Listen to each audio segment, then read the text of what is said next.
நீங்கள் சினிமான்னு எடுத்துட்டாலே பார்த்தீங்கன்னா திறமையோடு இருந்தால் மட்டும் போகாது, என்ன நடக்கும்னு யாராலையும் சொல்ல முடியாது. ஒரு பிக்சர் ஜெயிக்குமா ஜெயிக்காதா இது எடுக்கிறவனுக்கும் தெரியாது, டைரக்டருக்கும் தெரியாது, யாருக்கும் தெரியாது. எவ்வளோதான் எஃபர்ட் இருந்தாலும் ஜனங்க கிட்ட தீர்ப்பு எப்படி வரப்போகிறதுன்னு சொல்ல முடியாது. ஸோ ஒரு கொஞ்சம் ஸ்பெகுலேஷன் இருக்கு அதில். அது மாதிரி விஷயங்கள் வரதுனால ஒரு தெய்வ நம்பிக்கை ரொம்ப ஜாஸ்தியாக இருக்கும். அதனால தான் பூஜை போடாமல் படம் ஆரம்பிக்க மாட்டாங்க.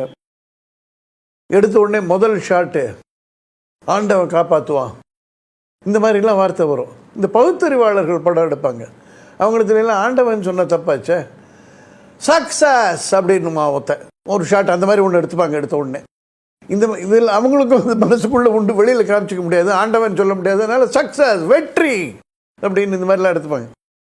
இதில் அறம் விழுந்த சொல்லுன்றதுக்கு சொல்கிறேன், அதாவது கெட்டதை சொல்லக்கூடாதுன்றதுக்கு. இது வந்து பீம் சிங் இருந்து பெரிய டைரக்டர் இல்லையா, அவர் செந்தாமரைன்னு ஒரு படம் நின்று நின்று நின்று நின்று போச்சு அவங்களுக்கு. ஒரு கிட்டத்தட்ட 7 வருஷம் எடுத்தாங்க. அவங்க யூனிட்டில் அவர் சொல்லலை எனக்கு, அவர் யூனிட்டில் வந்து அவரோட அசோசியேட் டைரக்டர் சடகோப்பன் ஒருத்தர் இருந்தார், திருமல மகாலிங்கம்னு 2 அசிஸ்டன்ட் டைரக்டர்ஸ். அவங்க சொன்னாங்க கேஆர் ராமசாமி ஹீரோ, அதில் அவருக்கு ஒரு பாட்டு எழுதியிருக்காங்க, பாட வந்திருக்கு, பாடமாட்டேன் நான் இனி பாடமாட்டேன்.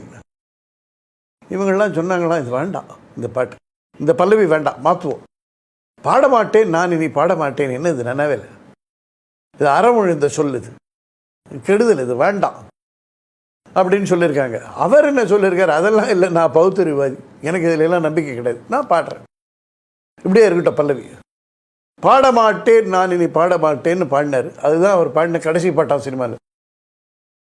அதோட சொன்னாங்க முன்னாலேயே, அவர் கேட்கல.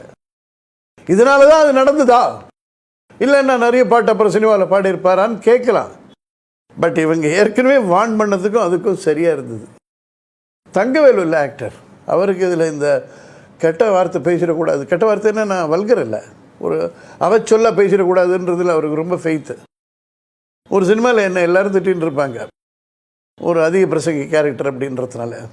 இவருக்கு வந்து டைலாக், நீ உருப்படாமல் போயிடுவ, நீ நாசமாக போயிடுவ. இவர் டைலாக் ரைட்டரை கூப்பிட்டார், இது இதை எழுதினதான் படம் ஓடுமா, நான் இதெல்லாம் சொல்ல மாட்டேன் யாரையும், எந்த நேரத்தில் எவன் சொல்கிறது என்ன நடக்குமோ அதெல்லாம் சொல்லக்கூடாது, அதெல்லாம் மாற்றுங்க, இப்படி தான் திட்டணுமா ஒருத்தனை, ஏன்னா மடையாக முட்டாளி திட்ட சொல்லுங்கள், திட்டிட்டு போகிறேன், உருப்பிட மாட்டேன், நாசமாக போடுவேன், இதெல்லாம் சொல்ல மாட்டேன்.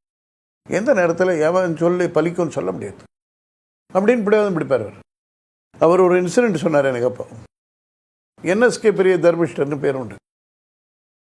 இவர் அப்போ என்எஸ்கேவோட ஆக்ட் பண்ணிட்டு இருந்தார். அவர் ஒரு கோஷ்டி மாரி. இவருக்கு பண கஷ்டம் தங்கவேலுக்கு. என்எஸ்கே கிட்ட போய் பணம் கேட்டாராம், கொஞ்சம் ஓணும். அவர் என்ன பண்ணாராம், பேக்கெட்டில் கையை விட்டு, இந்தா எங்கிட்ட இருக்கிற லக்ஷ்மியை உங்ககிட்ட கொடுத்த வச்சுக்கோ. இவர் வந்து திக்குன்னு தான் அப்போ இருக்கு இந்த மாதிரி சொல்கிறாரு, லக்ஷ்மியை கொடுத்தேன்னு சொல்லாமல். அவர் சொன்னார், அன்னிலேருந்து அவருக்கு மார்க்கெட் இப்படி இறங்கித்து எனக்கு மேலே ஏறிண்டே போச்சு, இந்த மாதிரிலாம் பேசவே கூடாது அப்படின்றது இந்த ஃபெய்த் நிறைய பேருக்கு இருக்குது. நான் இது இவங்கெல்லாம் பிரபலமான ஆசாமிகள்ன்றதுனால அவங்களுடைய உதாரணத்தை சொன்னேன். டெய்லி லைஃப்லேயே இந்த மாதிரி நிறைய உண்டு.